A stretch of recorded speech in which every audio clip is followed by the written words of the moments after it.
ఈ టైటిల్ చూసినప్పుడు మొరగడం అంటే కుక్క కదా, ఒక ప్రధానికి ఆ పేరు పెట్టచ్చా అని అనుమానం వస్తే పాకిస్తాన్ అనే ప్రధానమంత్రి ఒక కుక్కతోనే సమానం నా దృష్టిలో. కుక్కకి ఇంకా విశ్వాసం ఉంటుంది. ఇది ఊర కుక్క, వీధి కుక్క కూడా కాదు, అచ్చోసిన అంబోతు లాంటి కుక్క అనమాట. ఏది పడితే అది మాట్లాడతాడు, ఎట్ట పడితే అట్ట మాట్లాడతాడు. తన దేశంలో ప్రజాస్వామ్యం చచ్చిపోతుంటే ఆ చచ్చిపోయిన సమాధుల మీద కూర్చుని జాతిని ఉద్దేశించి ప్రసంగిస్తుంటాడు.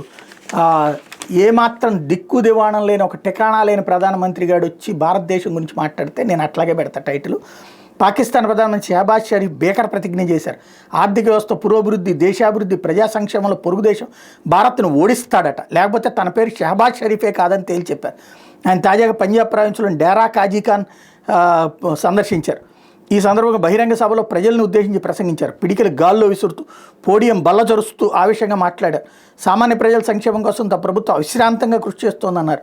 వాళ్ళ కనీస అవసరాలు తీర్చడం తమ బాధ్యత అని చెప్పారు. దేశంలో అస్తవ్యస్తంగా మారిన ఆర్థిక పరిస్థితిని సక్రమ మార్గంలో పెట్టడానికి ప్రయత్నిస్తున్నామని పేర్కొన్నారు. భగవంతుడి ఆశీస్సులు పాకిస్తాన్ ఎల్లవేళలా ఉంటాయని వ్యాఖ్యానించారు. అభివృద్ధిలో ఇండియాని వెనక్కి నెట్టేయకపోతే తన పేరు షహబాజ్ షరీఫే కాదని స్పష్టం చేశారు. ఇండియాను అధిగమించడానికి చివరి క్షణం దాకా కష్టపడుతూనే ఉంటామని, అందరం కలిసికట్టుగా పనిచేస్తామని పేర్కొన్నారు. మరోవైపు షహబాజ్ షరీఫ్ ప్రతిజ్ఞపై సోషల్ మీడియాలో జనం వ్యంగ్యాస్త్రాలు విసురుతున్నారు. ఆచరణ సాధ్యంగానే ప్రకటనలు చేశారని విమర్శిస్తున్నారు. కేవలం మాటలు చెప్పడంగా దమ్ముంటే సాధించోపండి అంటూ డిమాండ్ చేస్తున్నారు. క్షేత్రస్థాయి వాస్తవ పరిస్థితులను గుర్తుంచకుండా ప్రధానమంత్రి ఇష్టానుసారంగా నోరు పారేసుకున్నారని కొందరు తప్పుపెట్టారు. ఇట్లాంటి దరిద్రుడు ఉంటాడు. దమ్ముంటే చూపించి నిన్ను ఎవడాపాడు వాళ్ళ రోజున వెళ్ళి అక్కడికి వచ్చి బల్లలు గుద్దేసి ఏదో పీకేస్తామంటే నీ ఆర్థిక వ్యవస్థ నాశనం చేసేది ఎవడు? నీ సైన్యం. ప్రపంచ దేశాల దగ్గర నుంచి ముష్టెత్తుకునేటటువంటి దేశం, ఇవాళకి కూడా ముష్టి మీద బతుకుతున్నటువంటి సైన్యం, ఇవాళకి కూడా ప్రపంచ దేశాల పనికిమాలిన దేశం ఏదన్నా ఉందంటే అలాగే తీవ్రవాదుల్ని చట్టబద్ధంగా పోషించే దేశం. ముందు ఆ దరిద్రులందరినీ పక్కన పెడితే ఇంకోటి, అక్కడ సరిగ్గా పని పాట చేయకుండా 24 గంటలు మతపెచ్చతో రగిలిపోయే ఉన్మాదుల్ని తయారు చేసే దేశం.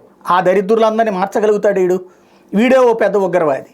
ఇట్లాంటోడు వచ్చి దేశానికి, భారత్కి హితబోధ చేస్తాడు, లేకపోతే భారత్ మీద ఏదో సాధిస్తాడంట. అభివృద్ధిలో భారత్ని కాదని సాధించగలిగితే గొప్పోడే.